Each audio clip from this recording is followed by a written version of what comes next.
Hey, all praises, Shalom, Shazah, Shalom, Tayan. We just getting ready, waiting on a couple brothers, but we about to get started in a second here. Uh, Throw one up real quick if the audio is all G. Shalom, Tamaya.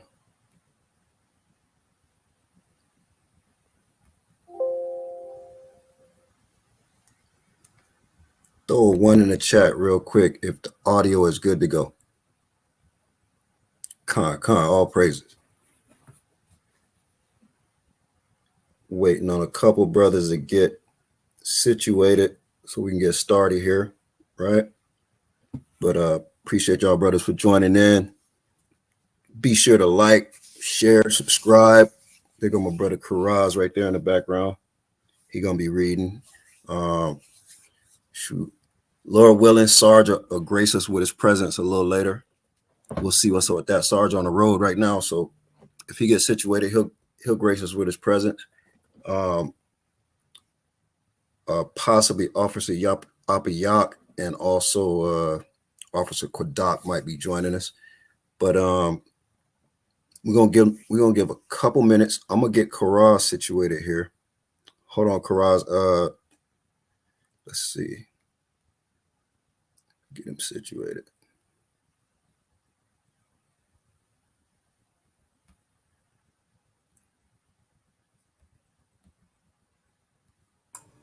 Karaz, you muted right now, so mic check. Can I be heard? Con. Is it low? Do I need to be louder? Or You sound good on my end. Con. Do a mic check real quick. Mic check. Hey, throw up a 1 if Soldier Karaz audio is good to go.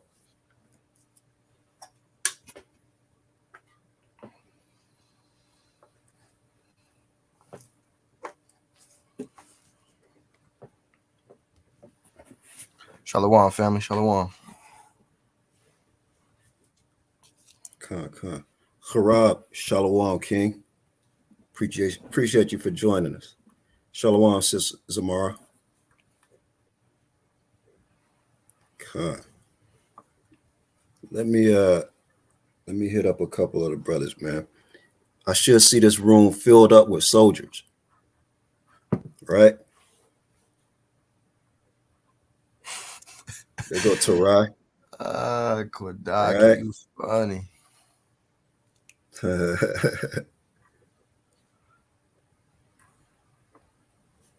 They go Tarai. Oh, Tarai, you want to come on stage? Huh? You guys are precepts? I tell you what, Tarai, if you got precepts, I'll bring you up. Shalom, Patakia.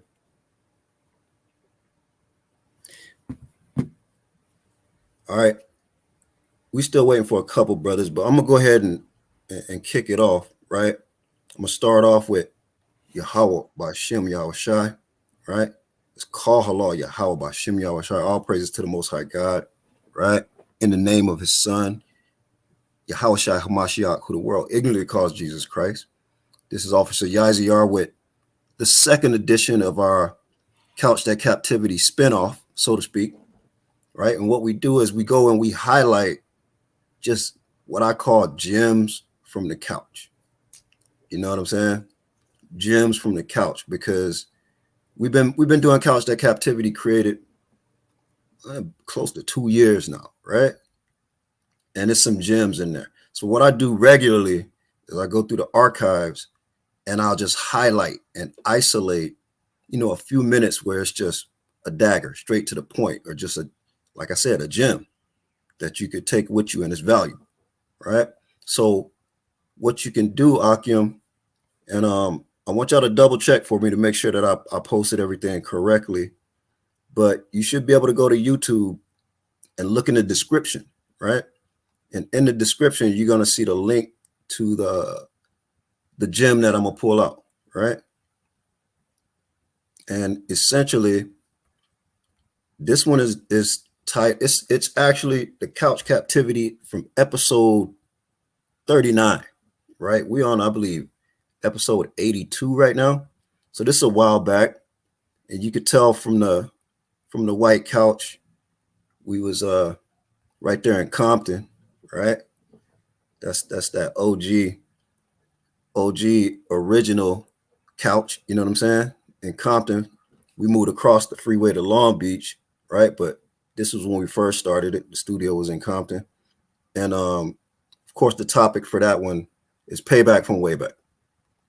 And I think that's man, through the spirit.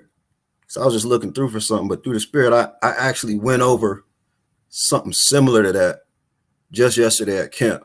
So I'm gonna go over that. Shalom, Nakash. What's good with you? You know what I'm saying? So there's a couple more soldiers I need to see in here. Where Karubia at? My man Karubia was on fire at camp yesterday. You know what I'm saying?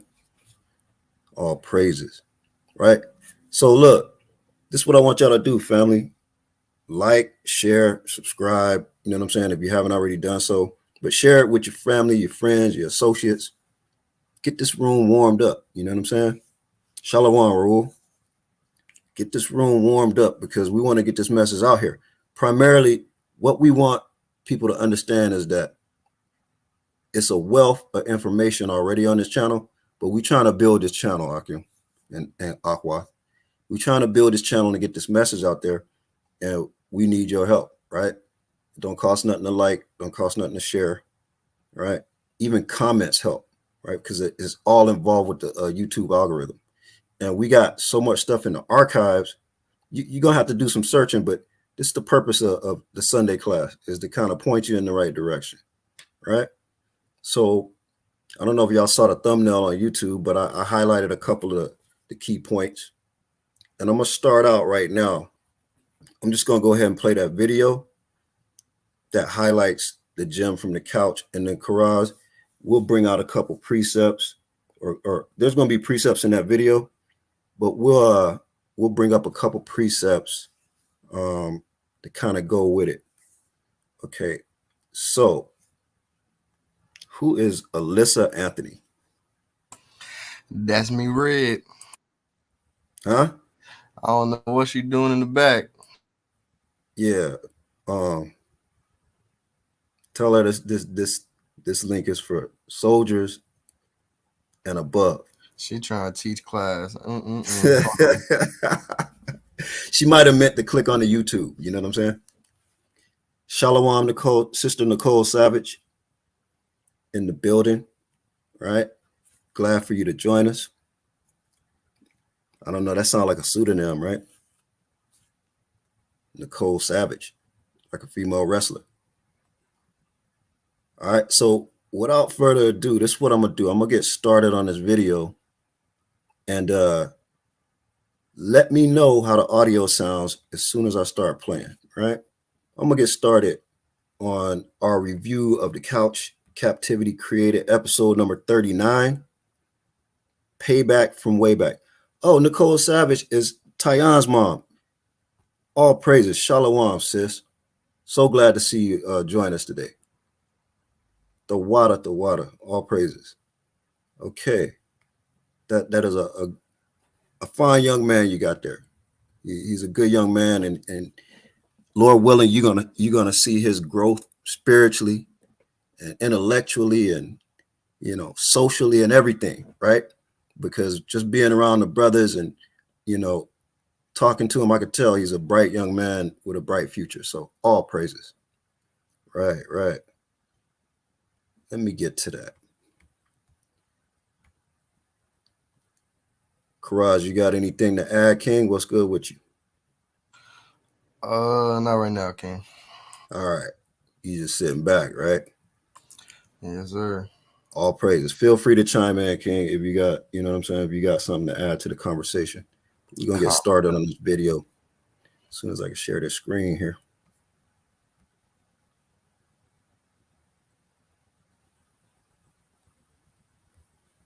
All right. Screen is shared. And this is man, let me get it off this frame right here. Yeah, so Kodak, his eyes ain't closed, but that Kodak had the afro on fleek that day, right? Hey, throw up some throw up some 100s if you say, hey, that afro right there is on point. You know what I'm saying? Throw it up real quick for the young lion. Let me get this thing situated. I'm gonna find a time step for you real quick. Just add a 1 second, minus in front of that 100 for me. brother. Yo, boy, it's crazy, man. Right? All right. What I'm gonna do is I'm gonna make this full screen for y'all. Make that full screen, and we're gonna do it like this. All right. So look, like I said, Couch Captivity created episode number 39, right? And we on 82 right now. So man, this was probably over a year ago. Yeah, definitely over a year ago. And look, the message is pertinent to the day, right? That's why I'm bringing it out for you. Okay. So let's, without further ado, let's get to it.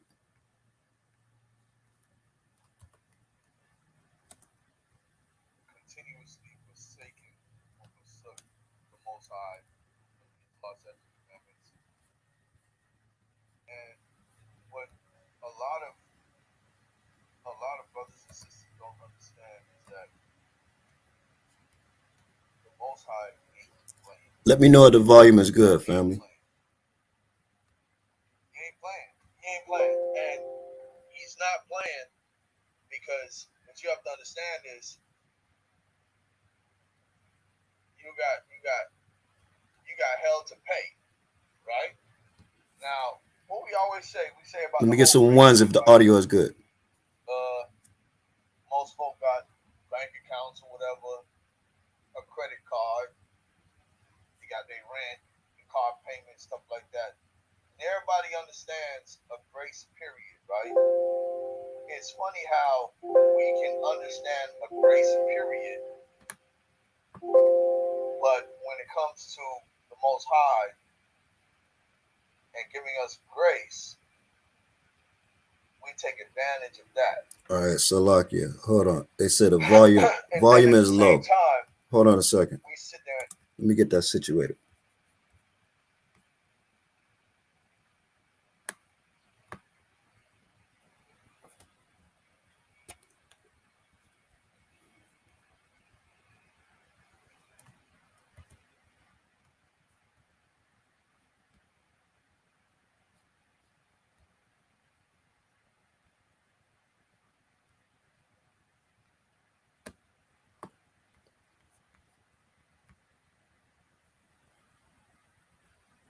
Okay, it's all G, all praises. All right, here we go. Back to it. Act like we don't have something coming back at us if we don't correct ourselves, if we don't walk down the right path, right? You know,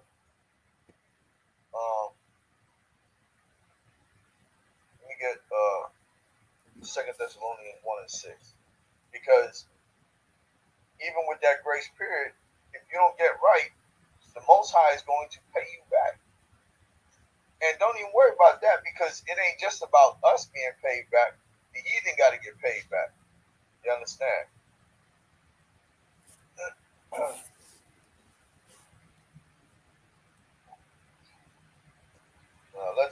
Let's get multiple translations when you get that. Baba Prashad.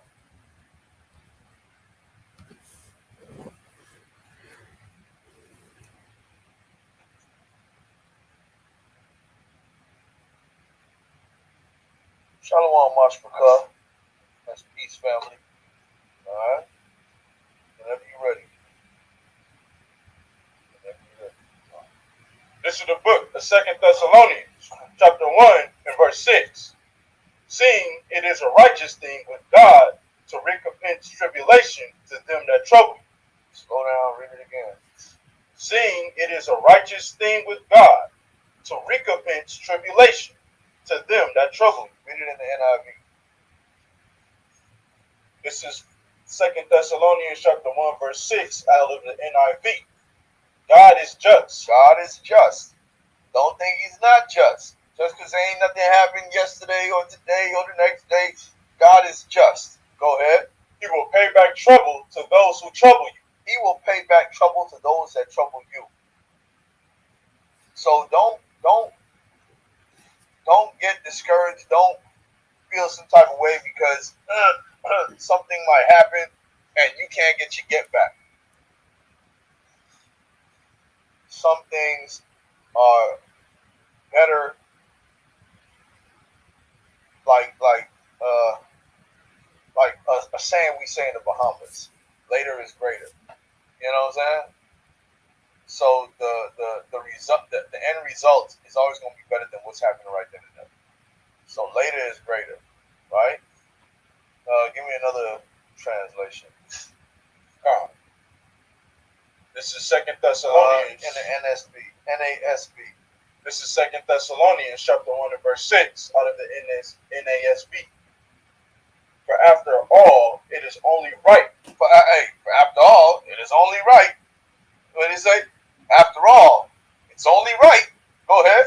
For God to repay with affliction to those who afflict you. Those who afflict you. You understand? So, let's go.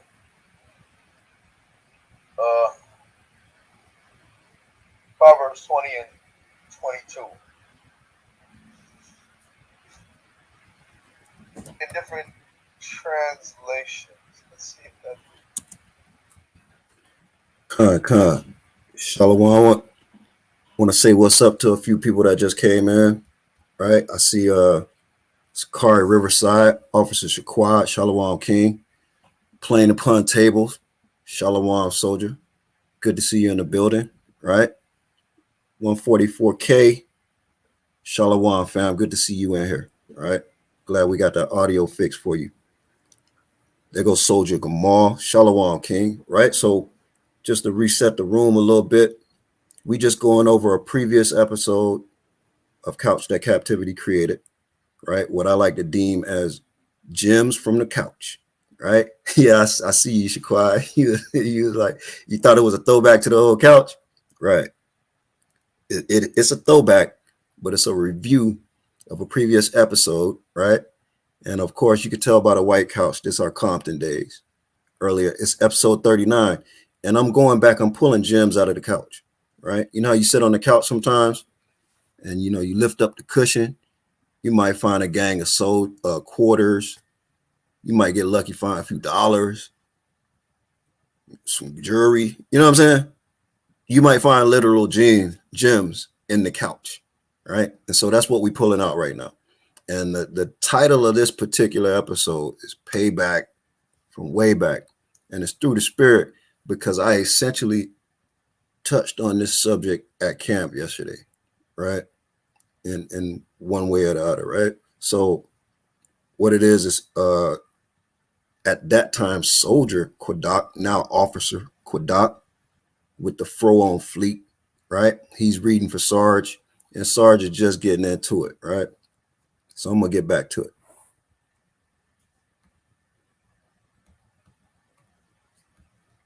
Yeah, man. He's the former of all things. He created all things. Go ahead. And Israel is the rod of his inheritance. Go ahead. So The like Lord of let hosts. me rewind a bit. There we go. That's Salakia. when nothing happened. We don't have something coming back at us. Right? You got hell to pay, right? Now, what we always say is only in 1 and 6. Because, whenever you're ready. This is the book of Second Thessalonians, chapter 1 and verse 6. Seeing it is a righteous thing with God to recompense tribulation to them that trouble you. Slow down, read it again. Seeing it is a righteous thing with God to recompense tribulation to them that trouble you. Read it in the NIV. This is Second Thessalonians chapter 1 verse 6 out of the NIV. God is just. God is just. Don't think he's not just. Just because ain't nothing happened yesterday or today or the next day. God is just. Go ahead. He will pay back trouble to those who trouble you. He will pay back trouble to those that trouble you. So don't get discouraged. Don't feel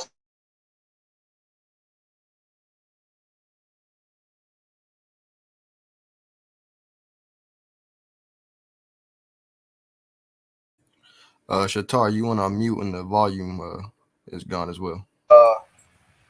like a saying we say in the Bahamas. Later is greater. You know what I'm saying? So the result, the end result is always going to be better than what's happening right then and there. So later is greater, right? Give me another translation. This is Second Thessalonians. In the NASB. This is Second Thessalonians chapter 1 and verse 6 out of the NASB. For after all, it is only right. For after all, it is only right. What did he say? After all, it's only right. Go ahead. For God to repay with affliction to those who afflict you. Those who afflict you. You understand? So, let's go.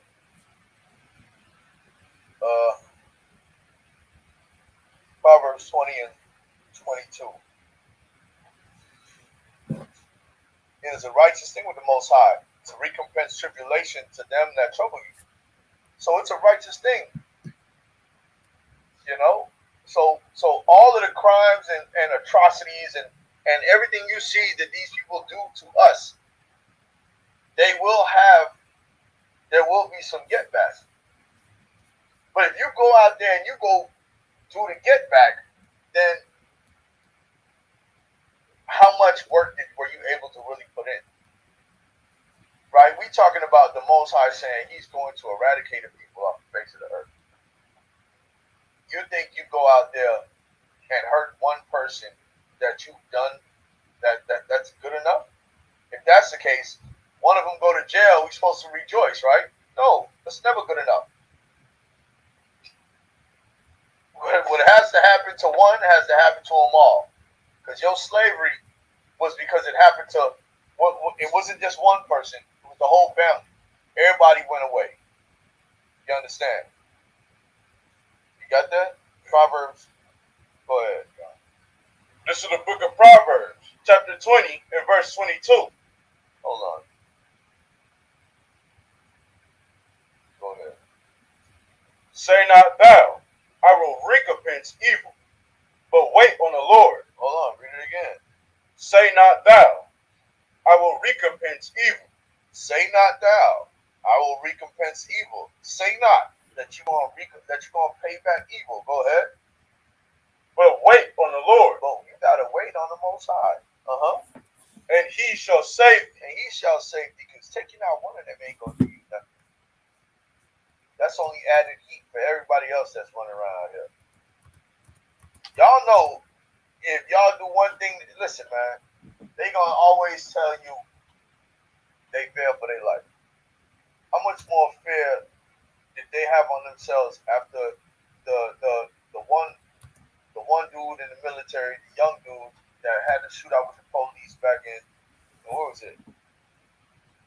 What was that at? Nah, was it Dallas? It was Dallas. Yeah, where he was crouching around the pillar, and he caught about two of them. You know what I'm saying? Eventually, they sent like a little a bomb. Yeah, the robot bomb or something, and killed them. But how much more heat was on us? Now we're identity extremists, and he wasn't even in no truth. He was just fed up. He was like some brothers who was in the military for a period of time, and when they finally get out, they realize the truth that nobody cared about him. You understand? So what happens? Now he feels some type of way, just like Chris Donner, right, in California, right? And that man was like, corruption is going on, this and the other.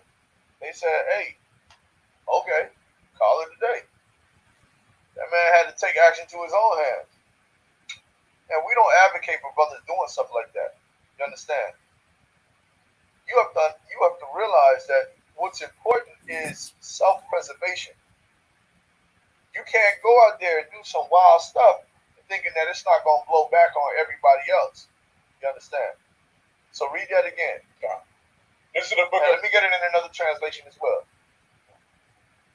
this is Doing the, translations today. Go ahead. this is the book of Proverbs, chapter 20 and verse 22. Uh-huh. Say not thou, I will recompense evil, but wait on the Lord, and he shall save thee. Read it in the NIV. This is the book of Proverbs, chapter 20 and verse 22 out of the NIV. Do not say, I'll pay you back for this wrong. I'm going to get you, man. I'm going to get you back for this. Go ahead. Wait for the Lord, We got to wait for the Lord. Read. and he will avenge you. And he will avenge us. Right? CSB. This is Proverbs 20 and verse 22 out of the CSB. Don't say, I will avenge this evil. We can't say, I'm going to avenge this evil. Right? Go ahead. Wait on the Lord, Wait on the Most High. and he will rescue you. And he will rescue us in the time of tribulation. Right? So, I mean, I'm not saying if you in a dark alley and somebody draw down on you, you're not supposed to shoot back. You know what I'm saying? Look at Tupac.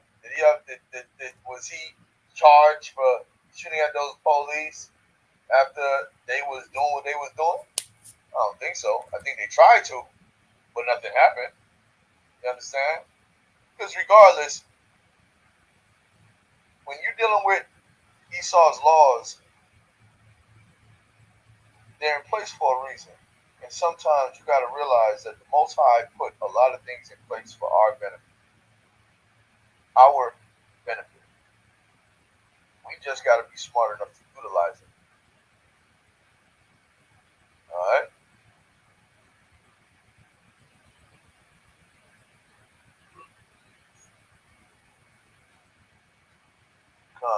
Con. Let me get Romans 12 and 17.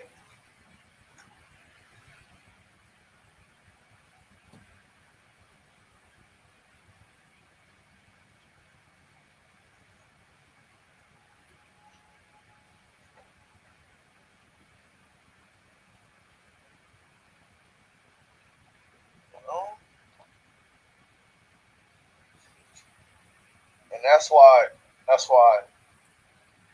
a lot of brothers got to understand that, man. You know, you got to choose your battles.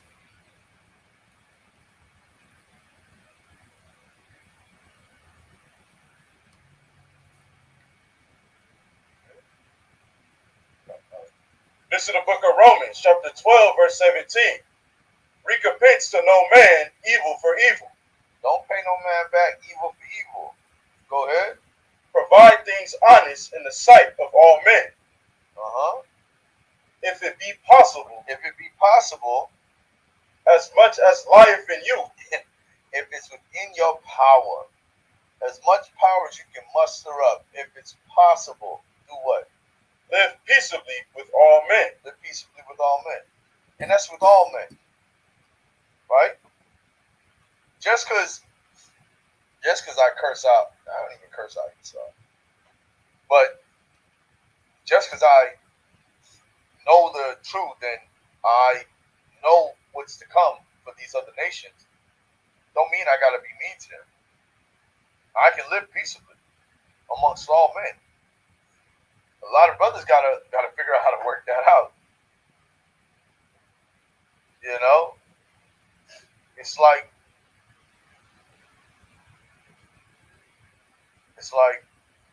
it's just one of those things you gotta learn to do. You know, because it gives you more power because of it. Alright? Read that again. This is the Go ahead. This is the book of Romans, chapter 12, verse 17. Uh-huh. Recompense to no man evil for evil. Recompense to no man evil for evil. Let's get that in another translation. Keep reading. Provide things honest in the sight of all men. Provide things honest in the sight of all men, right? Hold on. NLT. This is the book of Proverbs, chapter 12, verse 17, out of the NLT. Never pay back evil with more evil. Never pay back evil with more evil. Do things in such a way that everyone can see you are honorable. You're going to have to do things in such a way that everyone can see that you are honorable. That you are an honorable person. Listen, man. People can talk stuff about myself. Y'all don't see me making a plethora of videos or anything. Because I don't care. You know,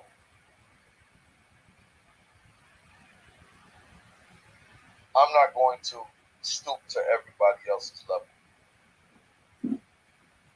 I hold myself to a different standard, I should say. I expect more from myself. And so, most high willing, that trickles down to those that are around me. You understand? Y'all don't see me arguing on no social media platforms or anything like that. You know, this is how it is, right? Read that again in another translation.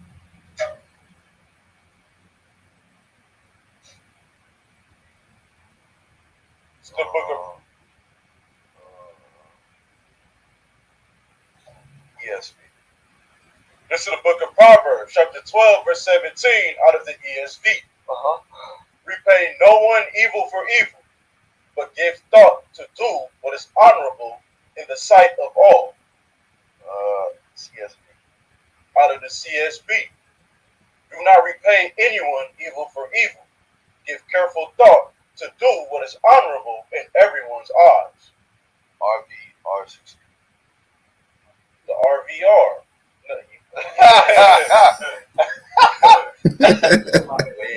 Got him. Got him. All that. Those hombres. All that.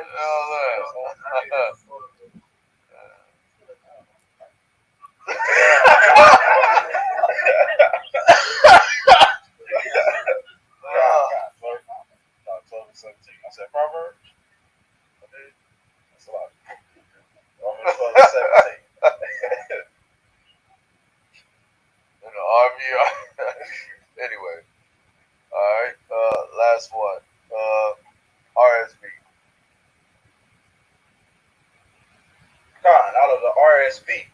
Repay no one evil for evil, but take thought for what is noble in the sight of all. We got to think about what's noble, what's honorable in the sight of men, in the sight of all, right? So instead of going this route, I think what you all would consider honorable, right? You might consider yourself an honorable man. How would you deal with it? Would you go back and forth? Would you attack? How would you go about it? That's why it's always wise to take counsel, man.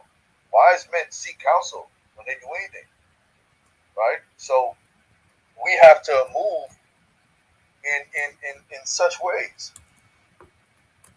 Right. All praise. All praise. Hey, we got Officer Apayak in the building. Right. Shalom King. Give me a Shalom, Mark. Shalom. Shalom. Good to see you. Hey, Rapper Hall, what's up, King? Good to see you. In there with them jokes as usual, right? All praises. Hey, but look, I just wanted to go back over that because I mean, it's been a minute since I even watched that episode. Apayak, did you catch the review, the preview, or the review of the episode? I was in the middle of a dispute with these Uber Eats people. Okay, got you. You out there working, and they trying to mess with your money, right? It's madness, let me tell you. I feel you. I feel you. But what I did, I brought back out one of the old episodes from Couch That Captivity created. It was episode 39. It was Payback from Wayback, and Apayak know me from day one, right? We came into this thing nearly simultaneously, right? And from day one, you know, that's just been my brother, man. We clicked. You know what I'm saying? Like, I don't gotta say much. He don't gotta say much. He know what I'm on. I know what he on, right?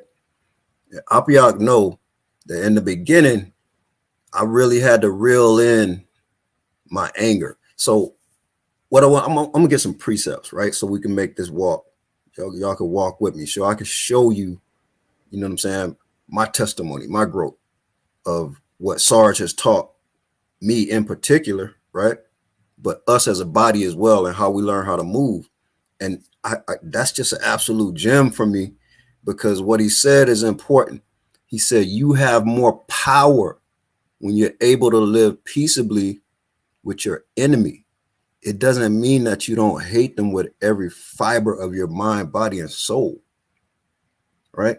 It's just, are you able to live peaceably, right? Karaz, Con. do me a favor, Baba Kusha. Are you able to share your screen? Let me see. It gives me the option. Let me do it. Right, do share. And if you can't, get it ready, and then let me know if you're ready to share. But I'm gonna start out with Ecclesiastes 7:7, right? But let's see if we can get this going real quick. But yeah, you know what I'm talking about, man? Like, in the beginning, I struggled to even have a conversation with a heathen that has something to say contrary. And I ain't gonna cap. I mean, only recently, you know, within the last few months or so, I really felt comfortable where I'm not sitting thinking in the back of my mind, man, you know what I could do to this fool, right? I learned how to relax and stay in the spirit, because I know I could look the dirtiest heathen straight in the eye and essentially smile, because I know they got theirs right now. This is their kingdom. Hey, enjoy, have fun. But guess what? Just like Sarge said, right? Later is greater. You feel me? Their reward is right now, but later is greater. Khan King, I see you got that pulled up. Let me get that verse, King. If you could zoom in, hit Control plus like 2-3 times. Control plus. Yeah. Keep going to that sidebar remove. Let's see. One more time. Oh, that should do it, man. That's good enough. I think we can see that.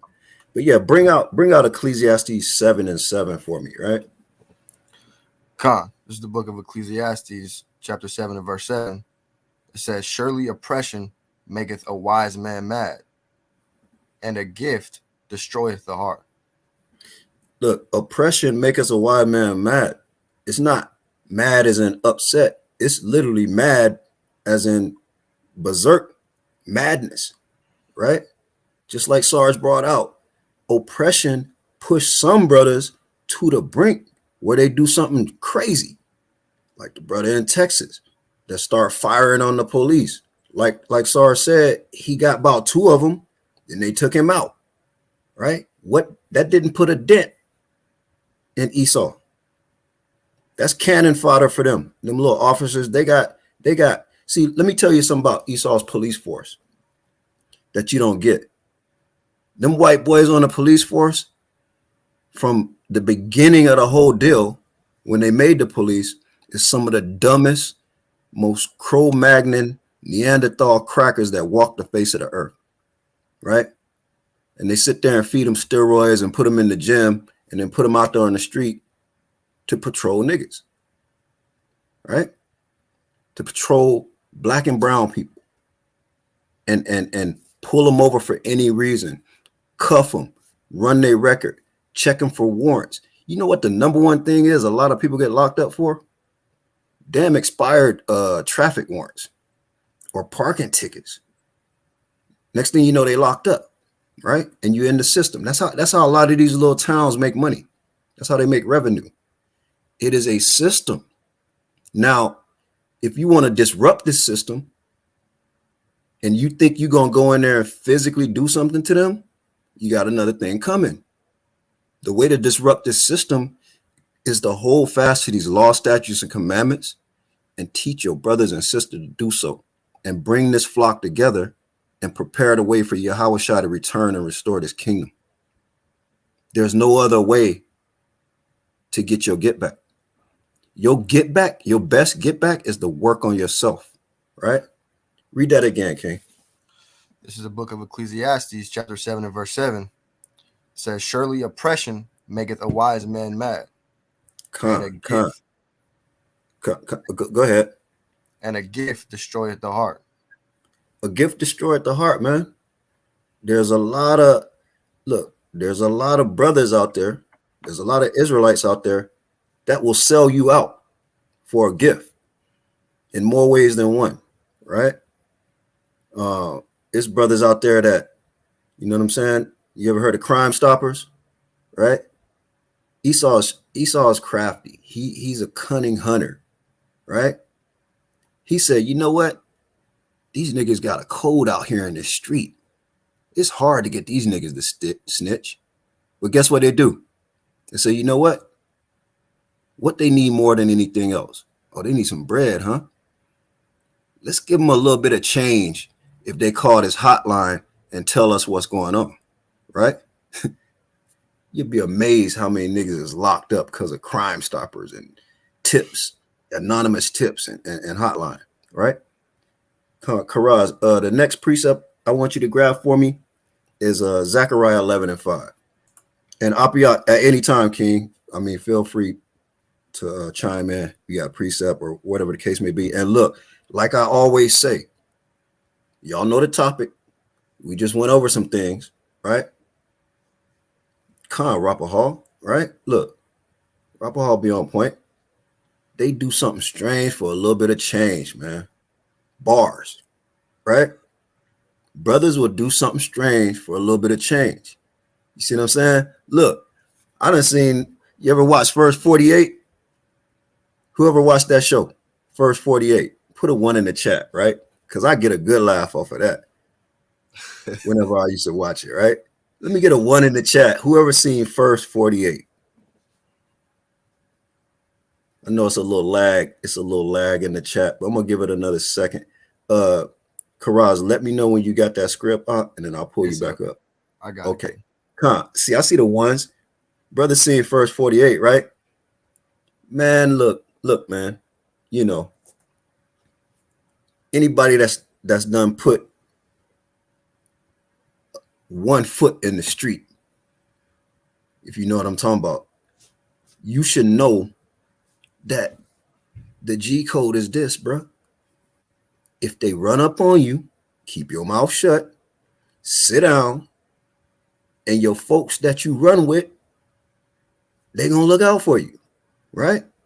And the number one thing, don't do nothing you ain't ready to sit down for.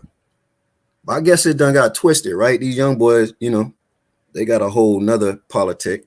But I was watching First 48 one time, man. This brother they had him locked up for something small, like a bag of weed. You know what I'm saying? Less than an ounce. And they sit down there, man. They let him sit in that room. You know, they freeze him out for a half hour or so. And they watching him on camera. He fidgeting in his seat. You know what I'm saying? He fidgeting. And they got his homeboy. They done pulled the car over, right? They got his homeboy in another room. And they playing them against each other. Esau playing them against each other. So they went and talked to the one brother. And the one brother was like, I don't know what you're talking about. I ain't seen nothing. I don't know nothing. I don't know nobody. I don't know whose stuff that was. That wasn't mine. I was just on the block, right? Because you know how it go. Even Jay-Z said, hey, man, sometimes I had to dash and stash. You know what I'm saying? Somebody might walk by a trash can and find that load in the hood, right? Or on the side of the freeway. You feel me? Out the window. And so the one brother held it down. They ain't had nothing. They go to the other brother. They see him on film fidgeting and rubbing his hands. And guess what? This nigga flipped for a cigarette and a can of Coca-Cola. You see what I'm saying? And the reason is because that brother didn't understand the game. And I'm talking street game from this perspective, right? But it's the polar opposite of that is what I'm trying to get brothers to understand about this truth. Just like that one brother that already been through the system and just sat there and said, I don't know what you're talking about. I'm going to sit still. If you're going to run me, run me. I'll go sit down. That's the same mentality brothers got to have, and it's true, right? If you're going to run me, Esau. I don't care. I'm going to speak this truth. That's how the disciples did. Every time the Romans came after the disciples and after Christ and locked them up, what they did, they went right back out there on the street preaching his word. And they did it. They did it with a calmness. They wasn't rioting and kicking up dust and this and that and the other. It was with a calmness because they knew the truth, right? When you know the truth of what your destiny is, if you follow these law, statutes, commandments, and have faith in the Most High and Yahweh Shai diligently, you know your reward is great in the kingdom. You're not worried about earthly rewards, right? So, Khan, let me go to the next scripture. Karaj, you got that scripture ready? Khan. Let me pull that up. Go ahead, King. Bring that out. This is the book of Zechariah, chapter 11 and verse 5. Whose possessors slay them and hold themselves not guilty. And they that sell them say, Blessed be the Lord, for I am rich, and their own shepherds pity them not. Look at that. I mean, that's pertinent to today, right? And I ran across a little something it was out in the news in the Twitter zone or whatever. You know, I want to watch what I say because, you know, you got to be wise as a serpent, harmless as a dove. You feel me? Right? But we know that Queen Elizabeth II recently passed away. Okay? So, you know, they broadcast the funeral and the funeral procession and all these ceremonies. They brought all what you call that, the pomp and the, you know, prestige. They had the gold, the 24 karat gold carriage with 12 horses. They rolling past this palace and that palace and the other palace. And I'm sitting there watching these Edomites on every national broadcast channel. I'm talking about ABC, NBC, CBS, all the cable, Fox, MSNBC, CNN, all the major channels, all the internet, social media. That's all they talking about. You can't log in or turn on the TV all day. They talking about this old battle act that just passed, right? She, 90 something years old. And they just, oh God, the queen. And everybody's sad. And I'm going, you know, look at these crackers, man. Look at them go. Boy, ain't this something else, right?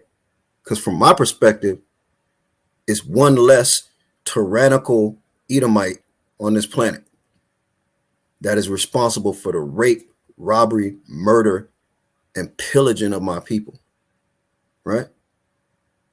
I'm glad she's gone. But you got the Edomites, boy, they get hot. You say something about the queen. And the ironic thing is this Edomites in America that get hot. Wasn't it at one point in time, the United States colonies went to war against Britain, right? Karaj, you got that scripture back up? Read that again. Khan, Salakia. This is the book of Zechariah, chapter 11, verse 5. Whose possessors slay them and hold themselves not guilty. And they that sell them say, Blessed be the Lord, for I am rich, and their own shepherds pity them not. Look, the British Empire, all those palaces that you see for the monarchy, every single one of them, they got palaces across the world, never mind all over England, right? Every single one of them was built off the backs of your ancestors in the slave trade and their colonial exploits. And look, they did Elam dirty too. They say they stole 70, what was it? Was it 75 or 45? I believe it was, I'm gonna go to the video. They stole dozens of trillions of dollars out of India. They spent 400 years transporting our ancestors from West Africa over to the Americas and made trillions. They used their Royal Navy to guard the passage. So it was a whole fix. And I just found out something recently, which I didn't realize, right? Karaj, you can go ahead and unshare real quick. I'm gonna share something. What I didn't realize is the breadth and the duration of their colonial exploits. Right? It's all throughout Africa. And at one point, the British Empire colonized almost a quarter of the total surface area of the globe. Ain't that something, right? One of the four horsemen, that's about right. They got a quarter of the earth locked down, colonized, right? So I was on YouTube and I ran across a video. I'm gonna share it with y'all real quick. And I don't know if y'all ever heard of this brother called Roland Martin. I seen his show a couple times because he got a segment called Crazy Ass White Folks or something like that. I get a kick out of that every now and then, but it was ironic. The queen died, and it's this sister, just to give you some background, it's this sister, her name is Uju Anya. She's Nigerian and she's Igbo, right? So more likely than not, she's Israel. And she's a Nigerian American immigrant who is a professor, right, at Carnegie Mellon University, which I don't know if you guys know about Ivy League and all these prestigious universities, but that's one of those prestigious sort of Ivy League high-end universities, right? And we all know that Yale, Princeton, Harvard, all these universities funded off of slavery, right? The institutions, the buildings, they still got names of buildings, right, with slave owners in a lot of these buildings. They trying to rename it and be politically correct these days, right? But look, this sister has a position at a prestigious university. A lot of niggas be like, I ain't gonna say nothing about the queen. I ain't gonna get in trouble with the staff. That's too much smoke for me.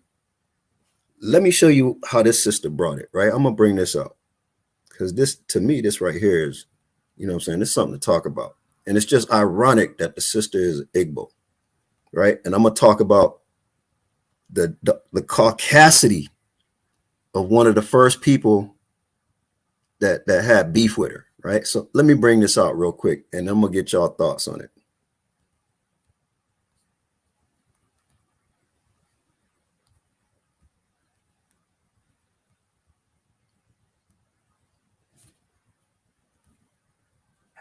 And she said this to the person in the interview. Salakia. Let me go back. 16 years ago, I volunteered on a humanitarian mission. Quiet.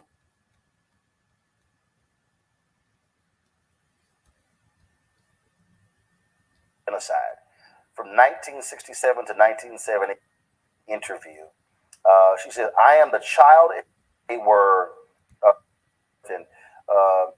that people should have compassion when someone dies.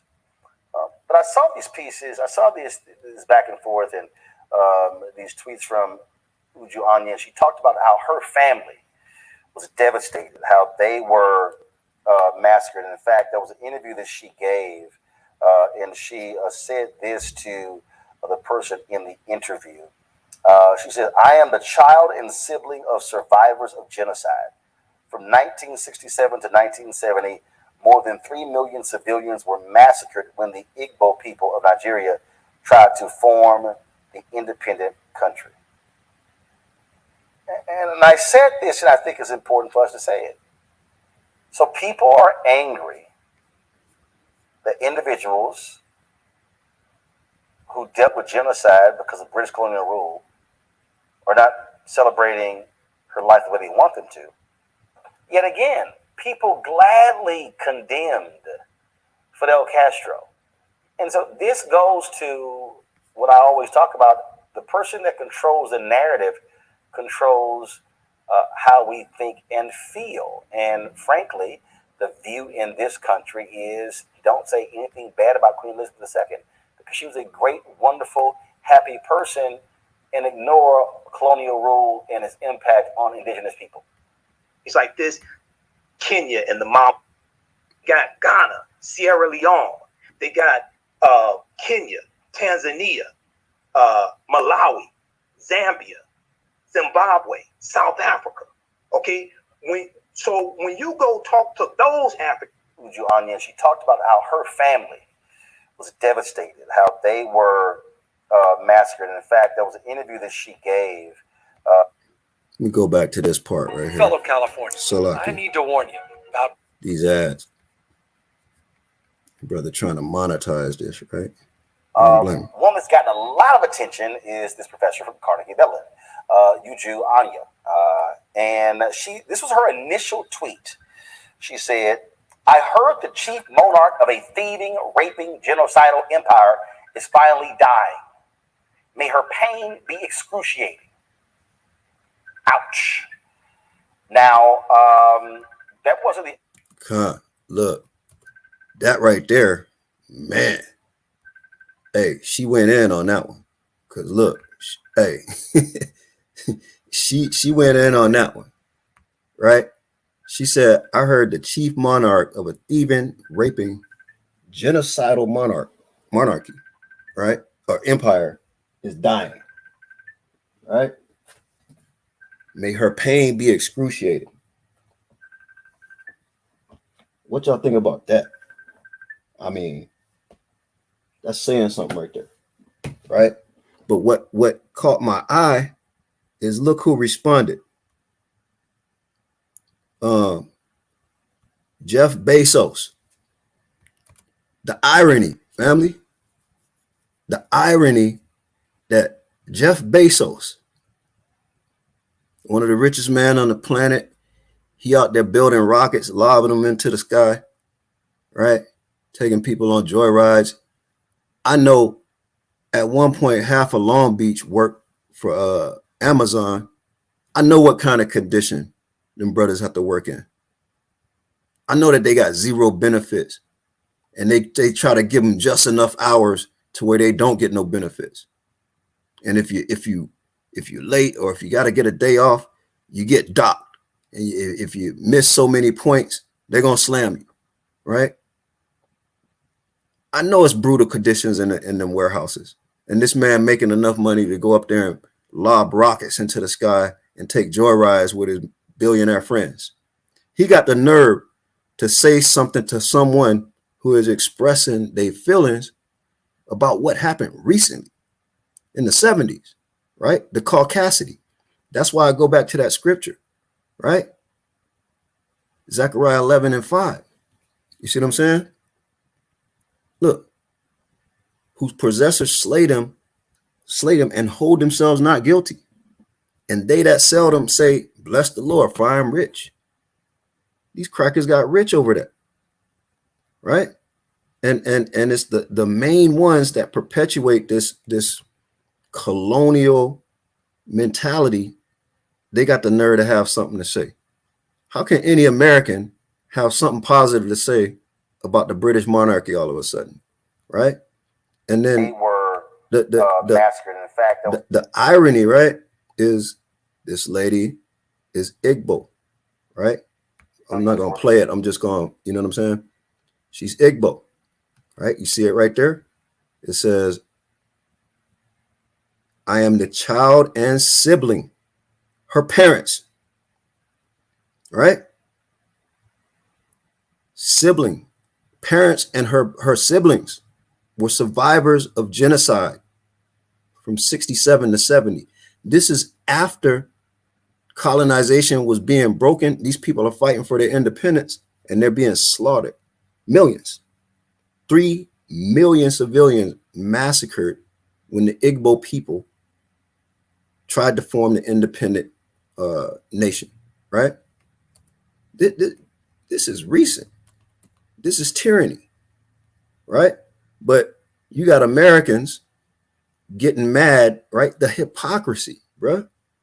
It's straight hypocrisy. I literally can't believe the anymore the level of their hypocrisy. So I just got to let it go, right? I'm gonna bring one more thing out, and look, I want to get some feedback from Apiyak. If you got anything to say, or anybody in the chat got questions or comments on this, what you think about this? Because am I crazy, or is this something where, look, it should be obvious? Oppression make a wise man mad.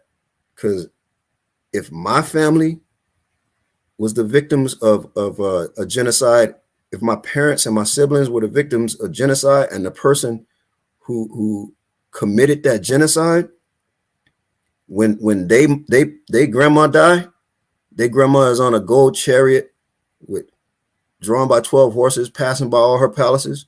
They flying this old bat's dead body from palace to palace all over the world. I feel some type of way. You know what I'm saying? And look, a lot of people, I seen some Israelites crying over this old bat. Man, what's up with that? I can't get with that. You know what I'm saying? Why are you crying about the queen? What connection do you have with the queen or the monarchy in Britain? You see how they did the tear? What's the girl's name? Meghan Markle. They had that girl ready to commit suicide. They was doing her so bad. You know, just because them Brits got this funny accent, they tend to get away with saying a lot of stuff, but they just as dirty as some of these crackers over here, if not dirtier. They don't love you. You see what I'm saying? They didn't want nothing to do with that girl. They was talking all kind of crazy about that girl. But check this out. I don't know if a lot of y'all know some of these stats. I'm gonna run this real quick. It's about a 5-minute clip. I'm just gonna run it, right? And I'm gonna get your thoughts right after this, and then we're gonna build. Oh yeah. Oh, Tarai, look, you're not wrong. You're not wrong, right? Because look, it's ironic.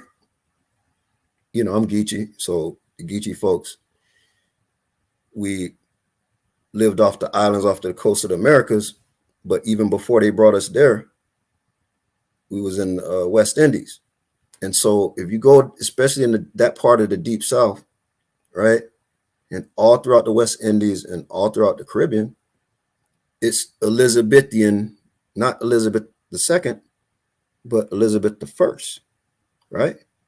It's Elizabethan colonialism, from the architecture, right? The big porches with the pillars, and you know, they build these big villas, and the language, like we say stuff that is that old English, right? Sometimes I gotta watch myself with some words I use, but I'll be listening to SARS from the Bahamas, right? And I like, we've learned how to speak, because that's what our parents tell us, right? Speak properly, you know? Because my grandma, my mom, and them, my dad, and them, shit, some of y'all niggas wouldn't know what the hell they saying. You know what I'm talking about? So they teach us to speak properly, right? But we'll still say stuff like, oh, we refer to, you know, brothers from the States will say is on the ground. We say on the floor. You know what I mean? Things like that. It's just words and customs, and you know, SARS still get on me because I drink tea, but you know how tea is, and at least with the Geechees, we drinks tea, right? So definitely Benjamin is influenced by the queen. But look, let me tell you something. This is reminding people, right, of that colonial just tyranny. And Jamaicans in particular, Benjamin, and all through Barbados, and you know, all throughout the West Indies and the Caribbean, is applying for renewed reparations, which we got to talk to them brothers and let them know we know what we want reparations in. We don't want cash money reparations. We want liquid reparations. You see what I'm saying? We need about a couple million of them old battle axe to die, right? But just like Sarge said, wait on the Lord, right? But let me show you this right here, just so you know what I'm talking about, all right? Bear with me.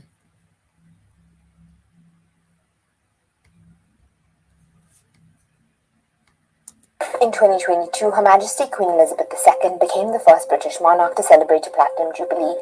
The celebrations took place over a 4-day bank holiday. Millions of Brits partook in street parties, and people around the world joined in on the celebrations. But is celebrating the British monarch harmless fun, or does it normalize the monarchy's long history of colonialism? And is it a celebration of British imperialism? Here are 4 ways in which the British royal family has benefited from colonialism. They have historically benefited from the enslavement of human beings. In 1562, John Hawkins was the first Englishman to include African people in his cargo. He traded these people for ginger and sugar. On his next voyage in 1564, Queen Elizabeth I funded a vessel for his journey.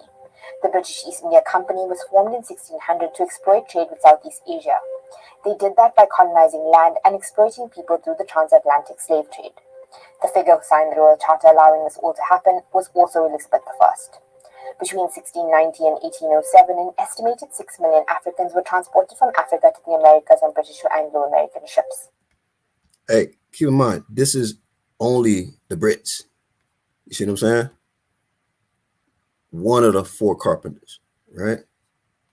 So these figures are staggering, but it's not even a total of what Esau has done. The royal family and the British Parliament protected the trade. After Elizabeth I's death, the Royal African Company was established in 1660 by the Duke of York. The company transported more than 187,000 slaves who were often branded DY for the Duke of York. It's difficult to say how much the royals benefited from slavery, but many say it funded the entire British treasury. And it's safe to say that much of the monarch's significance, power, and wealth stems from the enslavement of Africans. Lucy Worsley, the chief curator of Royal Historic Palaces, says that all royal palaces from the 17th century have an element of money which is derived from slavery, including Kensington Palace and Hampton Court. The royal family was built on a legacy of stolen land, goods, and atrocities. Queen Elizabeth II's largest diamond, the Kohinoor, was stolen from a 10-year-old prince in India along with his land in the 19th century. It was transferred to Queen Mary in 1911 and was handed down to the current queen. Both India and Pakistan have asked for the diamond's return, but it's still very much owned by the crown. In India, between the 1700s and mid-20th century, an estimated $45 trillion was stolen by the British under the vestiges of the crown. Hey, Elam said they want some get back too. They just take from everybody, man. They don't care. Oh, worldwide. Watch this fact. Hold on. Famines which occurred as a result of Britain's non-intervention policy led to the death of more than 9. Right. Of course, this is just India. At its peak, Britain had colonized. Look, they're murders too. India. At its peak, Britain had colonized 25% of the world's surface. From the Mau Mau massacre in Kenya to concentration camps in South Africa, Britain, under the vestiges of the crown, has a long and bloody history of colonial atrocities. Look, that's basically the point right there, right? They do it bold face, in your face, and then they say, "Oh, hey man, we don't do that no more." Can you imagine a brother going a crime spree, right? He's selling all kind of dope. He robbing niggas. He killing niggas all up and down the coast, all across, every stop he make. And then all of a sudden he said, "You know what? I'm good right now. I think I got it stacked up, man. I'm gonna stop." That's basically what they do, right? Oh, the Britons, we were the first to stop the slave trade. My nigga, they went from slavery to colonialism, right? They was already rich. You see what I'm saying? It's crazy. What you had, Karad? You have some feedback? I mean, we supposed to trust these people? Not at all. Let me get that. Matter of fact, Sirach 12, right? Never trust your enemies. Never trust them. Oh, it's talking about, oh, well, it's some good ones. You know what? Them same ones that you think is good, talk about the queen in front of them and see how they act. Express your disdain for what happened to your people and see how the good ones act. They'll show you the true color. You want me to share my screen, Shatar? Come, share your screen real quick. You got that? Come. You got that preset? All right. Yeah, share your screen. Let me stop sharing. You go ahead and share yours. And then after that, we're going to go to, what is it? Isaiah 61. And then I'm going to open it up for a couple comments. And then, you know what I'm saying, we're going to end in about another 45 minutes max. All right, because I know Apiak is probably in class right now. Apiak is probably in another class. He dual class. He went from the 6 o'clock class to here to the 8 o'clock class. That man be working, right? So I'm gonna share the screen. Yeah, go ahead and zoom in some more. Hit that Control Plus a couple times. One or two more. Yeah. All right, bring that out for me, King. This is the book of Sirach, chapter 12 and verse 10. Never trust thine enemy, for like as iron rusteth, so is his wickedness. Go ahead. Verse 11. Though he humble himself and go crouching, yet take good heed and beware of him. And thou shalt be unto him as if thou hadst wiped a looking glass. And thou shalt know that his rust hath not been altogether wiped away. Examine him. Salakia, right. Yeah, sorry. Brit is a horn, not a carpenter. But Salakia. One of the 3 horns that the little horn destroyed, right? Right. So read 11 again. Verse 11. Sarge, click the link, Sarge. Grace us with your presence. It's in the chat. Verse 11. Though he humble himself and go crouching, yet take good heed and beware of him. Look, right there. Though he humble himself and go crouching. Esau is a cunning hunter, right? He learned real quick. And in fact, it was one of the Brits, right? You ever heard of the Willie Lynch letter? Willie Lynch is a Brit, right? He's the one that came over to the West Indies and put in this program where he took these warriors off of the west coast of Africa who was kicking up a storm, damn near taking the boat over before they got over here. He said, man, you can't bring these niggas over here like this, man. You got to take them to the islands, right? And you got to break them in for a generation or two. Then he came to the Americas. If y'all ever read the Willie Lynch letter, this cracker said when he came to visit his American counterparts and inform them on how they should handle their slaves, he said the pathway to the slave master's house, from a mile away, you smelled a stench of bodies hanging from the trees. And these troglodytes would do this to try to make an example, try to set an example so that the next nigga don't dare. Sarge brought it out the other day of how they did Nat Turner, another Geechee, Benjamite, right? You know what I'm saying? Harriet Tubman Geechee, Israelite. Her family to this day recognize that they're Israelites, right? I got a precept, Shatar. Hold that real quick. They boiled this man. They boil and burn us and do all kinds of atrocities. Hey, this boy crazy, right? Oh, hell, the queen. This boy crazy. But look, they treat us atrociously, right? But then this other cracker come in and say, hey, man, you got to break him another way. And he writes this letter, and all y'all got to do, go Google Willie Lynch letter. And he goes point by point how you implement this system. And he says, if you implement this, you good for 300-400 years. And guess what? It's still niggas with that Willie Lynch syndrome to this day. It's still niggas crying for the queen, crying for their oppressor, for their tyrannical oppressor, It's crazy. But yeah, can you go ahead and bring your precept up? This is the Zoom, book of zoom in Sirach. on that. Zoom in on that. Come.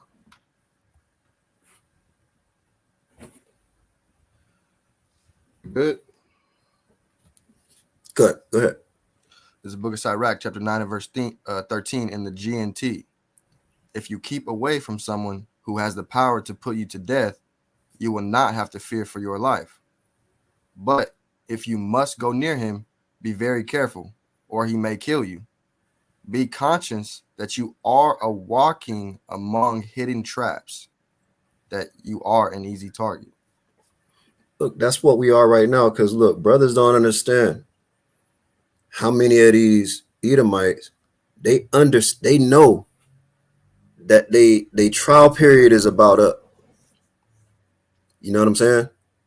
You know how it is when you get a grace period or a trial period, right? You know when it's going to end. You know what's up. The gig is up. They see what's going on. Why you think they storming the Capitol and doing all this kind of madness? Because they feel that their time is near. They feel like their time for payback is coming. The problem is their only gift is the sword. That's all they know how to do. Rape, rob, murder, pillage, and conquer with the sword. They don't know anything else other than that. They ain't got no finesse, right? But that's why they got to set traps for us, because we've been finessing them from day one. But now they're in a state of panic. They feel like they're losing grip. They feel like they're being bred out of existence, because we know that the Edomite man is the least productive, and we know vice versa. We know what Israel is known for, right? All praises. Hey, look, we got Sarge in the house. Hold on. Let me bring Sarge up. Right? So look, you have to be circumspect, and you have to walk, like Sarge said in the video, you have to live nobly, behave nobly, and be smart about things. But Sarge, where you at with it, man? What you got for us? Listen, I'm just listening in, you know what I'm saying? Powerful lesson, you know what I'm saying? Once again, I'm on the road right now, so, you know, when a brother gets stationary, I'll probably chime in a little more, but until then, I'm just a spectator and innocent bystander, man. We're gonna wrap it up right around 9, because that's our block, right? But in about another 10-15 minutes, I'm gonna open the floor up for some questions and comments. So, anytime, King, I'm gonna keep you in the back channel. For sure. All praises. But yeah, Karaz, that's a good precept, King, because you have to be circumspect when you're around these people, because they'll go crouching and humble themselves, right? They words will be smooth as butter, but it's war in their hearts, right? Matter of fact, let me get that.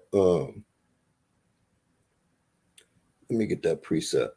Smooth as butter, but it's a salty crumpet. right. With that terrible British accent. Butter war. Yeah, let me get Psalms 55 and 21 up. Let me know when you got that. Psalm 55 and 21. Okay.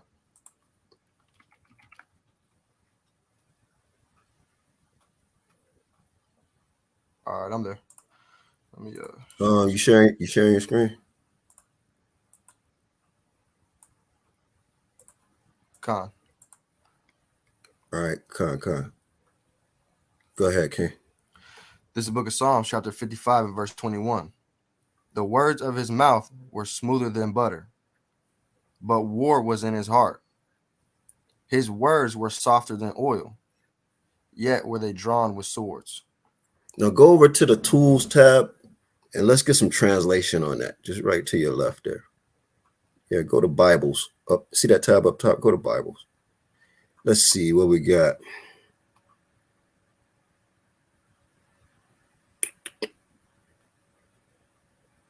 Yeah, go to the NLT. This is the book of Psalms, chapter 55 and verse 21 in the NLT. His words are as smooth as butter, but in his heart is war. His words are as soothing as lotion, but underneath are daggers. You got to be circumspect, right? Got to be circumspect. Look, sorry, it's crazy, man. Hey, the thing about the couch and about Long Beach in general is, we like to mix in a little bit of having fun with what we do, because sometimes you got to laugh to avoid from crying. Literally, right? Like I said, hey, let me get that RVR 60.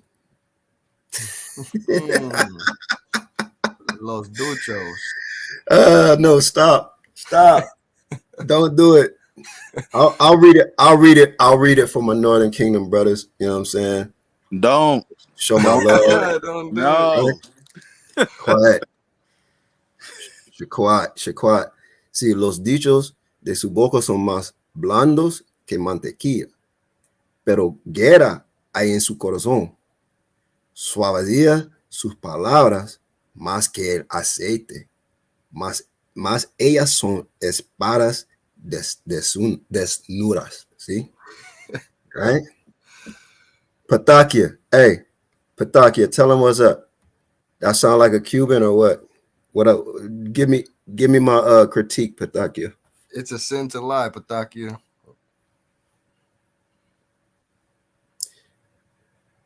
Where Patakia at? Patakia was laughing. See, I love you.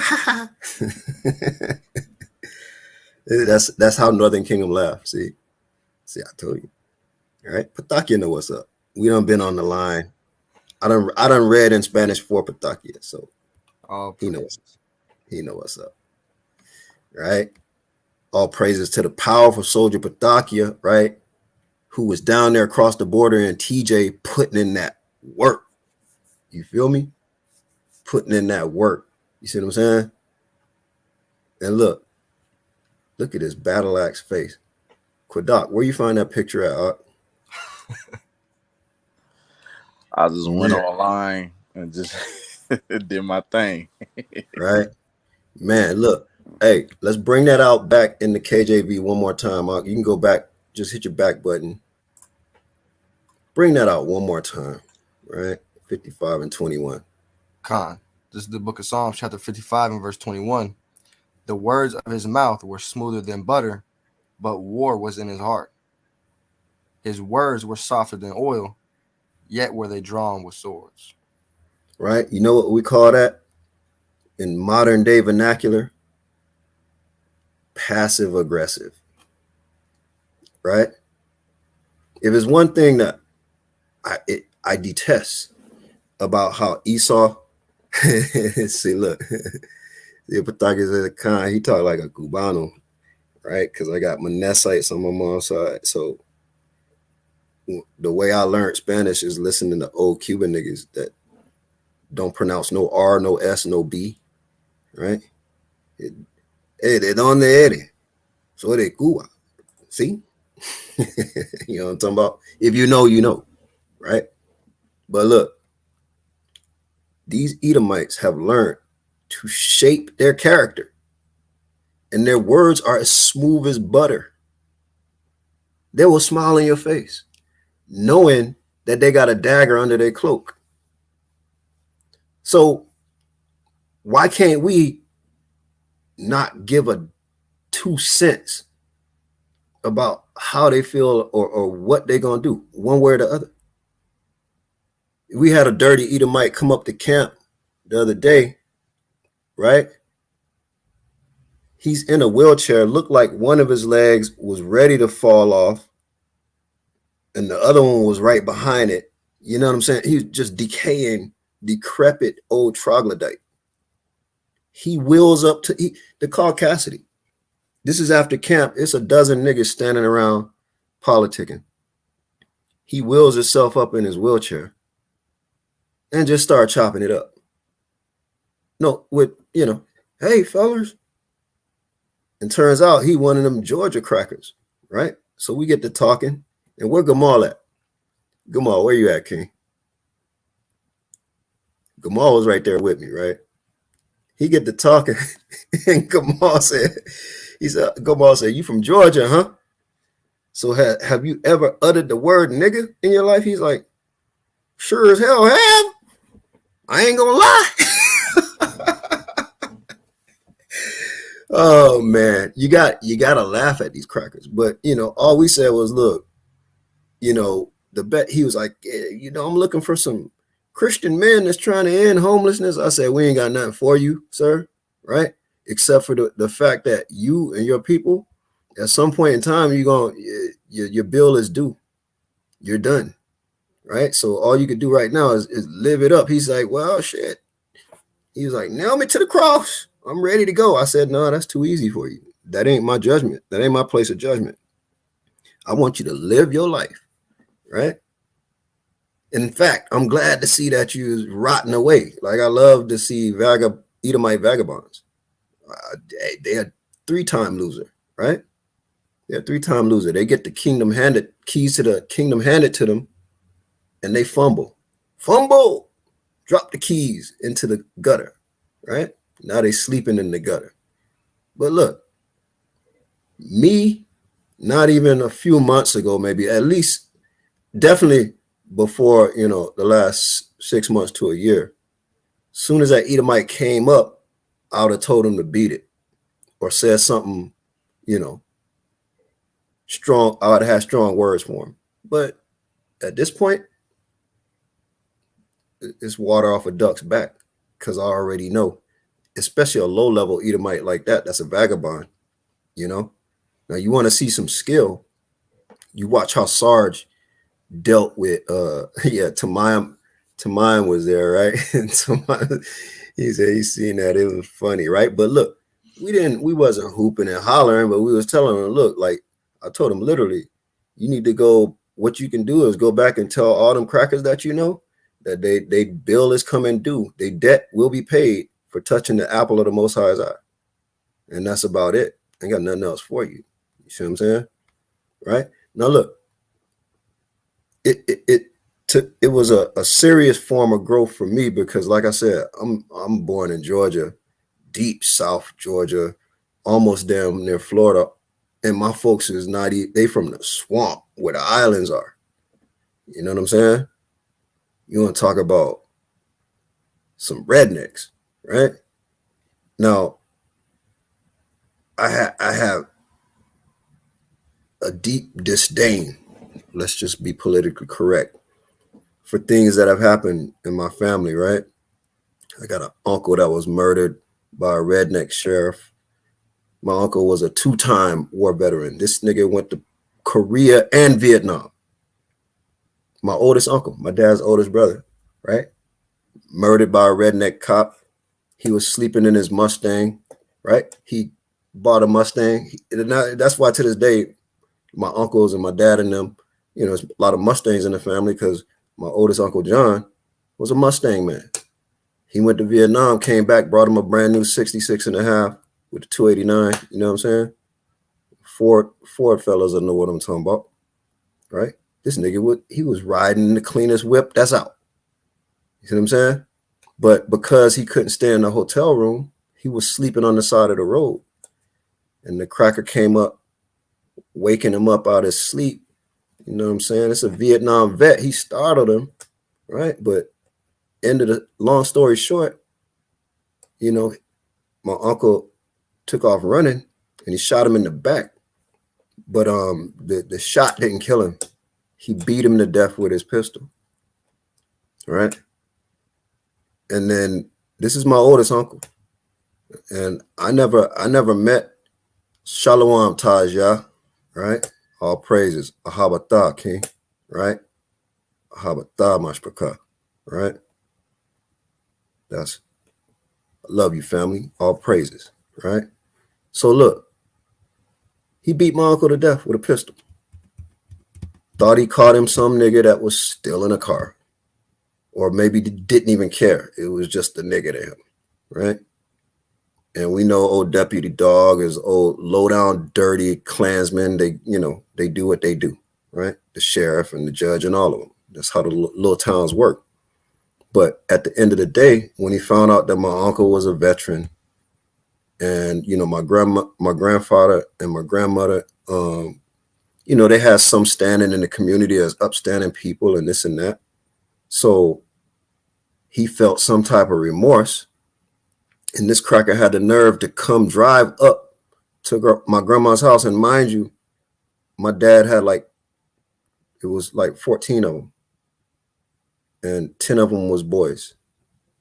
10 or 11 was boys, right? I think I got 2 aunties. Yeah. One died. So out of the 13, 2 aunties and 2 aunties and yeah, like 11 uncles, you know what I'm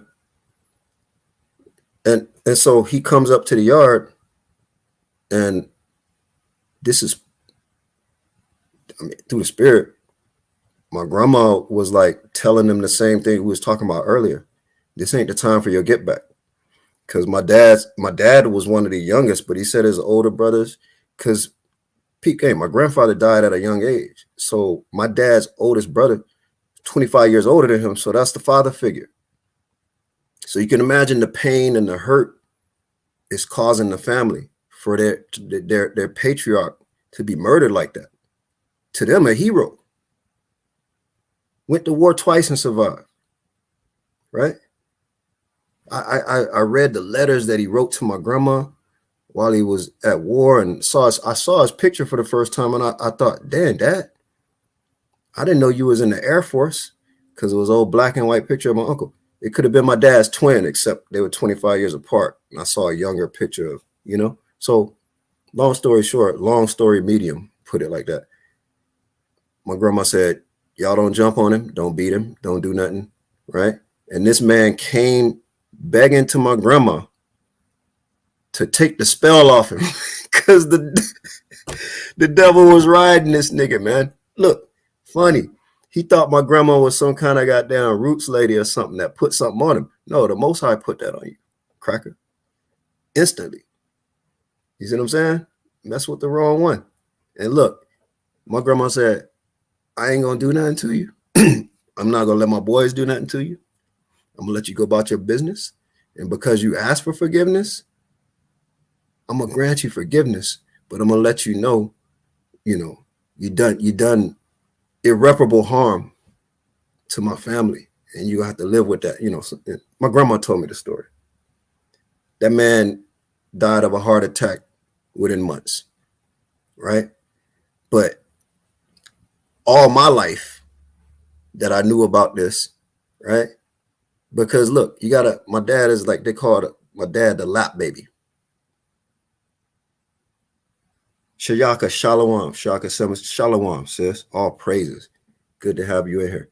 So my dad was they call the lap baby, the second to the baby.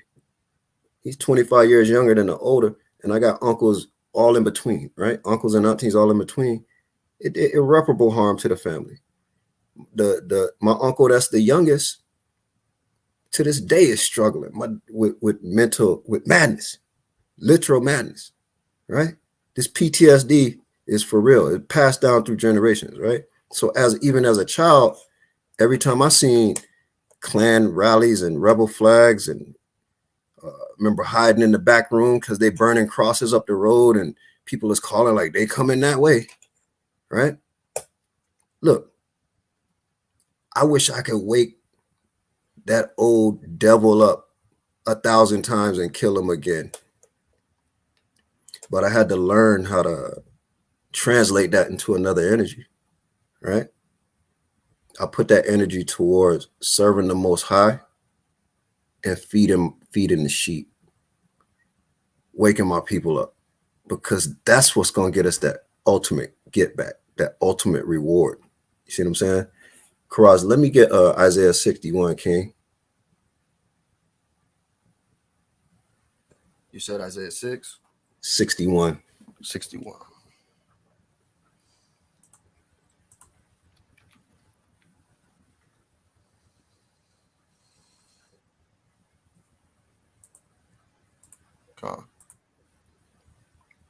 Right. So we all know about the gospel, right? I'm just gonna read it because this is what give me sanctity, is these scriptures and these prophecies and this word, knowing that if I do what I need to do, this is the reward, right? Let's just read the gospel out. You see what I'm saying? This is the book of Isaiah, chapter 61, verse 1. The Spirit of the Lord God is upon me, because the Lord hath anointed me to preach good tidings unto the meek. Right? The good tidings, that's that good word, the gospel, the good news, right? Read. He hath sent me to bind up the brokenhearted, to proclaim liberty to the captives, and the opening of the prison to them that are bound, to proclaim the acceptable year of the Lord, and the day of vengeance of our God, to comfort all that mourn. Right? The acceptable year of the Lord, right? The day of vengeance, to comfort all that mourn. Who is those that mourn? Hold that real quick, King. I'm gonna give you a second because it's in the Apocrypha, but I want you to hold that, open a new tab, and get me you know what I want? Sirach 22. It's 22, should be around 11. Let me know when you got it. I think it's this. I think it's here. Yeah, 22 and 11. Okay. Read it. This is the book of Sirach, chapter 22, verse 11. We mourn for the dead because they have no access to light. We ought to mourn for fools because they have no access to intelligence. Get that in the KJV. Salaki. Yeah.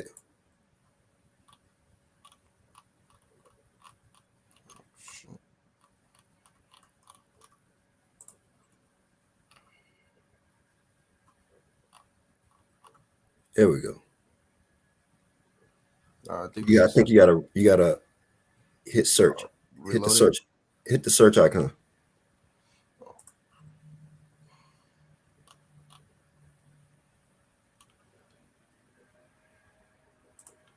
Let me see. You know, go ahead, read the GNT. We good. Yeah, I didn't pull up for some reason.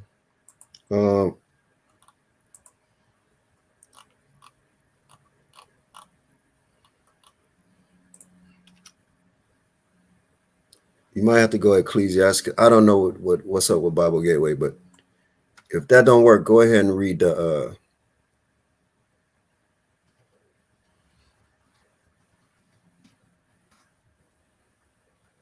Yeah, I didn't pull up. Yeah, go ahead and read what you had. The GNT.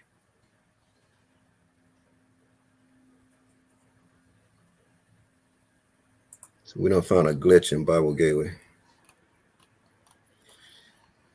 Read that. Sirach, chapter 22, verse 11. Hit that control plus a couple times for the old niggas. Man.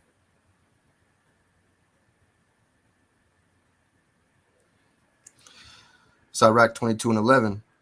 We mourn for the dead because they have no access to light. We ought to mourn for fools because they have no access to intelligence. In fact, we should go into deeper mourning for fools because the life they lead is worse than death. Right? Look, as much as we mourn for our loved ones, we mourn even more so for a fool. You see what I'm saying? Because the life of a fool is worse than being dead.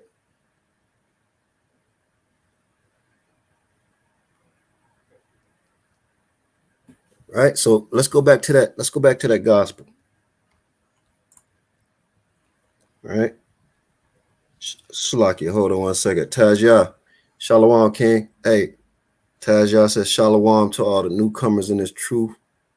He says, I'm about 10 months in the truth. Anyone less than that, right? Look, I'm still a young one in this truth, right? I'm still a young one in this truth. It's only been a little over 3 years, right? So definitely, 10 months. We still the young ones, but all praises, King. Good to see you going strong. You know what I'm saying? Pretty soon you'll have 12 moons under your belt, right? But go ahead, King. This is the book of Isaiah, chapter 61 and verse 3. To appoint unto them that mourn in Zion, to give unto them beauty for ashes, the oil of joy for mourning, the garment of praise for the spirit of heaviness, that they might be called trees of righteousness, the planting of the Lord, that he might be glorified. Mm-hmm. And they shall build the old waste, they shall raise up the former desolations, and they shall repair the waste cities, the desolations of many generations. And the strangers shall stand and feed your flocks. Hey, that's my favorite part. Read that. And the strangers shall stand and feed your flocks. Mm-hmm. And the son of the alien shall be your plowmen and your vine dressers. Right. But ye shall be named the priests of the Lord. Men shall call you the ministers of our God. Mm-hmm. You shall eat the riches of the Gentiles. Right. We're going to eat the riches of the Gentiles that they took from us. Right. Keep going. And in their glory shall ye boast yourselves. For your shame ye shall have double. Double the cup. Right. These Gentiles, these heathens that have committed these atrocities, that's going over there, plucking people up out of the land and selling them, going over there, setting up in Nigeria, stealing all of the minerals and oil, right? They even doing Elam dirty. They got a priceless diamond. They still ain't gave it back. Elam asking for it. I'd like to have, please, if you could give me back my possession. Right? They're like, nah, nah, you ain't getting this. Read, King. For your shame ye shall have double, and for confusion they shall rejoice in their portion. Therefore in their land they shall possess the double. Everlasting joy shall be unto them. For I, the Lord, love judgment, and I hate robbery for burnt offering. And I will direct their work in truth, and I will make an everlasting covenant with them. Mm-hmm. And their seed shall be known among the Gentiles, and their offspring among the people.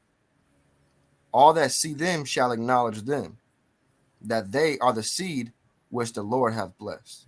The day gonna come when all these crackers that got their nose up at you and looking down at you, they gonna know. Finish that out, King. Verse 10, I will greatly rejoice in the Lord. My soul shall be joyful in my God, for he hath clothed me with the garments of salvation. He hath covered me with the robe of righteousness, as a bridegroom decketh himself with an ornaments, and as a bride adorneth herself with her jewels. Uh-huh. For as the earth bringeth forth her bud, and as the garden causeth the things that are sown in it to spring forth, so the Lord God will cause righteousness and praise to spring forth before all the nations. This is the word of the Most High God, thus said the Lord, through the prophet Isaiah. Our responsibility is to follow these law, statutes, commandments, right? And have faith in the Most High God and his son, Yahushua HaMashiach. Let me get, and look, if at this time, right, what I want to do, any questions, comments, feedback, right? It's a good precept. I see you 144. Romans 12 and 10, 12 and 20. You know, therefore, if thine enemy hunger, feed him. If he thirst, give him drink. For in so doing, thou shalt heap coals of fire on his head. Now, in a sense, it's called kill him with kindness, right? Is what this is talking about. You know what I'm saying? And in this context, right, Paul is talking about the enemies of your people, right? You see what I'm saying? But look, chat. Any questions, comments, feedback? Karaz, go get Ephesians 6 for me. Let me know when you got it. And then I want to start probably around 10. I'm gonna finish it up with that essentially. But before I really close out, I want to see if the chat got any feedback. And look, Akim, this is what we've been building this channel for a couple years now. And you know what I'm saying? We're not like a social media force where we just on here doing debates and, you know, got 1,000 videos up and so on and so forth. But, you know, we slowly growing, slowly grinding, and Sarge has built it to the point where we actually are monetized, right? So, right, playing upon table, love your enemies, right? Means love your brother that's stabbing you in the back. Love your brother that's selling you out for a Newport and a can of Coca-Cola, right? Because that's a commandment. You feel me? And we know we can go to the scriptures and validate that, right? Tajia says, let's see what you got, Tajia. Let's entertain this question. Hanukkah, which days are we not allowed to work and which one is our feast day? That's a good question, right? Now, we know that our holy days are set by the Shabbat, right? So each day that falls on the Shabbat, that's a Shabbat. You feel me? Now, understand this too. We are in captivity. So, you know, if you have a job where you just simply can't get off the schedule, you got to do what you got to do and repent and pray for, you know, that the Most High improve your situation so that you got that freedom. So I'm in no way am I telling you, you know, quit your job if they try to make you work on the Shabbat. You know what I'm saying? That's use your discretion, right? Be wise. You understand me? Because I do know some brothers that work Monday through Friday, and knowing that we're on the lunar Shabbat, a lot of times Shabbat does fall during the week, right? But like I said, we usually start our holy days on the Shabbat, and then similar to we just did Feast of Tabernacles, we did that whole week, right, where it's dwelling in tents, and then on the 8th day, which is the next Shabbat, we had a holy convocation, right? We got together and ate some good food, a little bit of lamb, you know what I'm saying, pita bread and hummus. Salaki, if I could plug him with rice. some information, Shatar. Con. Taz, if you hit Sakari's Exodus 17:15 email, I know Sakari does exemption letters for the Shabbat and the high holy days according to the calendar. So if you hit the email, one of the brothers will get back to you in regards to that. I know a couple of brothers that have the exemption email or exemption letter for the keeping the Shabbats. So just tap in with the email, King. Con. Type that in the chat, Bubba Kusha. Con.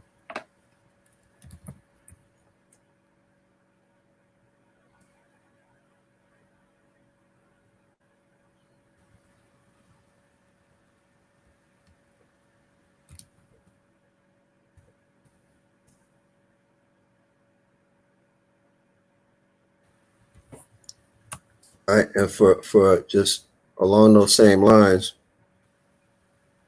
right?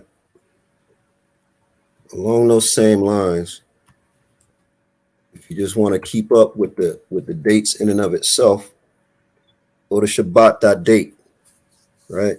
It shows all the lunar dates for the Shabbat and the holy days. You feel me? All right, so Karad, I'm gonna look for questions and so on and so forth. Chat, feel free to ask questions. That's what we're here for. But look, like I was saying, Sarge got this channel built up, monetized. You know, if it's still easier for you, you can help support us with, you see on the banner below, right? Cash App Bazaar, right? That goes directly to help Long Beach with gas and, you know what I'm saying, different expenses we got. Signage for camps, money for road trips, because we like to get out there and spread this word. But also, Akim, We got the super chat donations. If it's on your heart, hit that super chat. You know what I'm saying? Help support the ministry. And look, even for brothers and sisters that's watching this after, that wasn't able to catch the live, because we usually get about 20, 30 people in here, you know, at a time. I don't know how that math works on YouTube, but Deacon said it's usually double what you see on here. But, you know, we get about 20, 30 people on from what I can see. So, but by the time it's all said and done, we usually get about 300 or 400 on this one that watch the show. So even if you don't catch the live, you can do a super thanks as well to help support. But like I said, that goes a long way, Akim and Aqua Mashpakai. It goes a long way. Every dollar for gas, every dollar for a hotel room while we on the road. Because Gamal, no. Yeah, Apiak, no. Like, we done put hours on hours back to back in rotation, getting across the country in a car. You know what I'm saying? But we know how that gas hit. And, you know, our ultimate goal is to build the program up to where, you know, we got a full facility and this and that and the other. And Brothers is really putting some things in place. But like I said, family, your support of just being here is greatly appreciated. Please like, share, subscribe. You know what I'm saying? Share it with your family, your friends, and associates, just to help get this word out here, King Mashbaka, you know what I'm saying? Malakim, right? Help support the ministry, because we're gonna keep doing it until the wheels fall off. But you know what? As strong as we go right now, that every little bit of support push us to do just that much more, because we want to do more shows and put out more videos and so on and so forth. And we want to hear your feedback, right? So look, this is the number one takeaway from this show is they smile in your face, right? But you got to be careful. You got to watch them. Watch it. Never trust your enemy. Never take your eye off your enemy. And look, but at the same time, you don't go ye not up that hill, right? It's not, you know, Jake ain't gonna get away with storming the Capitol. It's not gonna happen. They'll let them crackers do it and give some of them a slap on the hand, right? Jake ain't gonna get away with that, right? So look, get in this word. Get your armor built up for this spiritual war. You see what I'm saying? And Karaz, I'm gonna finish off with Ephesians 6. God, I'm there, King. All right. All right, let's start around 10. This is book of Ephesians, chapter And 6 and verse 10. Go plus a couple times for the old niggas. There you go. Right there. God. Book of Ephesians, chapter 6 and verse 10. Finally, my brethren, be strong in the Lord and in the power of his might. Put on the whole armor of God, that ye may be able to stand against the wiles of the devil. For we wrestle not against flesh and blood, but against principalities, against powers, against the rulers of the darkness of this world, against spiritual wickedness in high places. Wherefore take unto you the whole armor of God. This is key, family. This is key right here to understand what the whole armor is, right? Go ahead, King. That ye may be able to withstand in the evil day, right? And having done all to stand. We got to endure, right? We know that we got to endure all of this wickedness that's going on, and we know that it's going to get worse before it gets better. But this is how we endure. Go ahead. Stand therefore, having your loins girt about with truth, and having on the breastplate of righteousness. What is our righteousness? The law is our righteousness. This word is our truth, right? Meditate on it diligently, day and night. And don't be just hearers of the word, Be doers, right? Go ahead. And your feet shod with the preparation of the gospel of peace. The gospel of peace. This is not your rest, Israel. You're not going to build your utopia in this kingdom. Prophecy has to come forth. Things have to happen before we get our rest. And that's that gospel. That's the day of vengeance. But that day is not going to come until we get right. Until we get the numbers up. And it's sealed. Right? Go ahead. Verse 16. Above all, taking the shield of faith, wherewith ye shall be able to quench all the fiery darts of the wicked. The shield of faith. Right? Like I said in James 2, I will show you my faith by my works. See what I'm saying? That's how you build your faith, is through your works. You got to do the work. You got to be diligent. You can't just read the Bible and be a hearer of the law. You got to be a doer. You got to get out there and put out that work, right? Because when that time comes where your number is up and you got to be judged, you don't want to have a negative balance, right? I don't wish that on none of my people, but I know some of us ain't gonna make it. But whether you hear or forbear, I'm gonna spread the word, right? And I'm gonna spread this truth. All right, go ahead, King. Verse 17.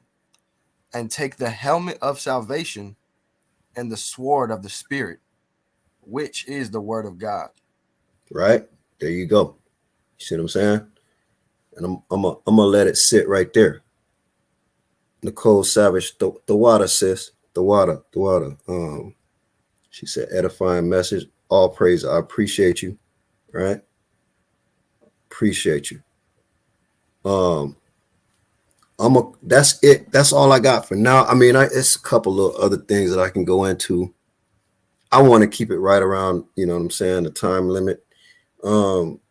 Any other questions, comments, you know what I'm saying, anything from the comment section, from the chat.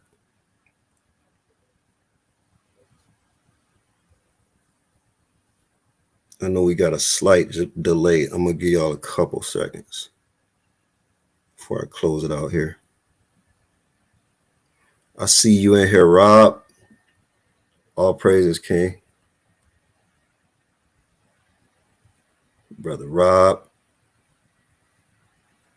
Hey, Tajah, thank the Water King for, you know what I'm saying, sharing, you know what I'm saying, sharing the fact that you got 10 months in the truth and still going strong.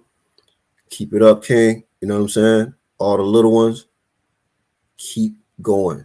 Endure. Right? Endure, because guess what? When you I don't get your question. What you saying?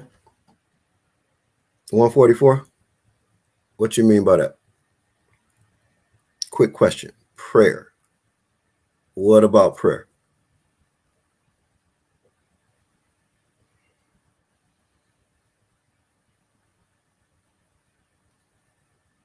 Go ahead and elaborate. Haven't prayed in a while, except in my head. Praying in your head is praying. You know, somebody asked Chief the other day, hey, how often you pray? Chief said, I pray without ceasing. Right? Now, there is Sakari San Fran in the building, right? What was that? No, Tajah. Oh, yeah. See, Tajah had a question. Yeah. Look, we ain't trying to have a festival, Tajah. You know what I'm saying? Because like Sakari San Fran said, now you're putting all the eggs in the bucket. You feel me? You feel me? Right. Shalom to the powerful San Francisco camp. I don't know if that's Ayash or one of the other brothers, but all love to all them brothers up there. You know, it's like we down like 4 flat tires. You know what I'm saying? All praises. Oh, you know what? I do need to make you a mod. I'm gonna go through and do that. Let's see. I got to do it through YouTube. Shoot. This Ayash, yes, Ayash. All praises. Powerful officer, Ayash. You know what I'm saying? Powerful brother up there in San Francisco, making moves, putting in work, man. One of my inspirations. You know what I'm saying? Right? All praises.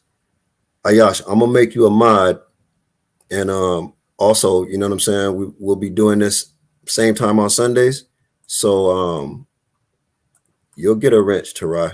You'll earn your wrench, King. Don't worry. But Ayash, I would love to have you, you know what I'm saying, join us sometime too. You know, we could chop it up throughout the week and kind of figure out what's going on. Right? All praises, all praises. So yeah, man. Look, like I said, I'm wrapping this thing up. We appreciate you, Master Ka, for joining. You know what I'm saying? Soldier Karaz, the Water King, for jumping in and you know what I'm saying, taking care of the reading. You feel me? All praise to the Most High. All praises. And look, make sure y'all tune in. We Wednesday nights, right? Sarge will be back Wednesday night for another Couch Captivity Created. Hey, definitely Ayash, let me know, because you know that time from 7 to 9 p.m. is open. But you know what I'm saying? If you want to split some time or you want to do some things, let me know. We could link up, King. All praises. I could use your wisdom. You feel me? Definitely. Also, real quick, Salakia, I know we about to end it right here. So 144K. If you just type in Sakari how to pray, King, New York, New Jersey got a video, first video. And then brothers over there, you know, they gonna get you right. So look, like at the end of the day, I'm gonna link up with Officer Ayash. At the end of the day, King, Yahushua said it best, right? I'm gonna end up with this last scripture for you, right?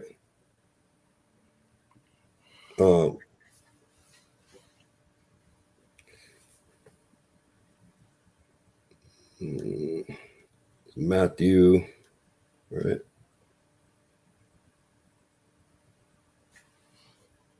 Matthew 6. Hold on.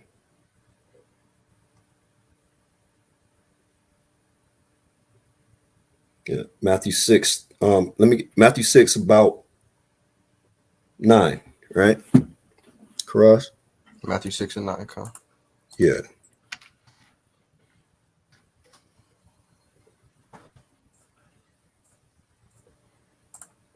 This is a good starting point. You know what I'm saying? And ironically, it's something my grandma used to make me do every night before I went to bed. Even the most gangster niggas in my family would come in at night and say your prayers, little nigga. Right? It's in us to do it. But break that down. Read that for me, Karas. Khan, this is the book of Matthew, chapter 6, verse 9. After this manner, therefore, pray ye. Salakia, hold on. Go up a little bit, because just to get a brother some context.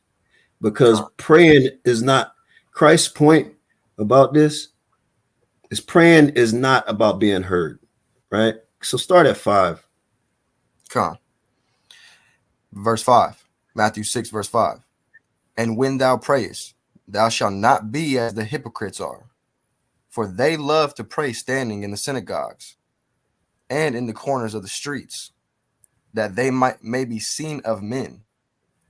Verily I say unto you, they have their reward. They got their reward. If your desire is to be seen or recognized of men, then your reward is right there, right here on earth, right? Read.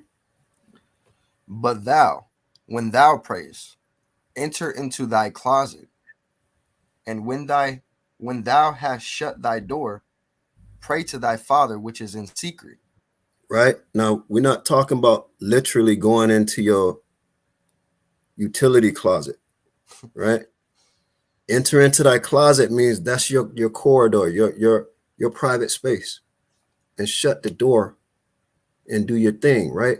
You don't gotta be out there like, I mean, sometimes Issachar will show up across the street from us at camp, and they'll pull out the bullhorn, and they'll be like, "Hallelujah, Jesus Christo," not saying no verses, nothing, just screaming like they praying, right? Or you see these pork chop pastors, right? My sheep hear my voice, putting oil on niggas' head and smacking them, and they falling out, and niggas shouting, "Ah!" Come on, stop it. That's to be seen of men, right? Read, King.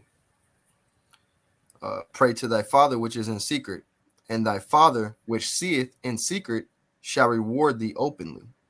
Right? You're gonna bear fruit. Read. But when ye pray, use not vain repetitions, as the heathen do, for they think that they shall be heard for their much speaking. Precise and concise, right? Patakia. Good one, King. Right? Al pastor pastors, right? Pork chop pastors. That's a Northern Kingdom joke. But look, Tarai got a good point.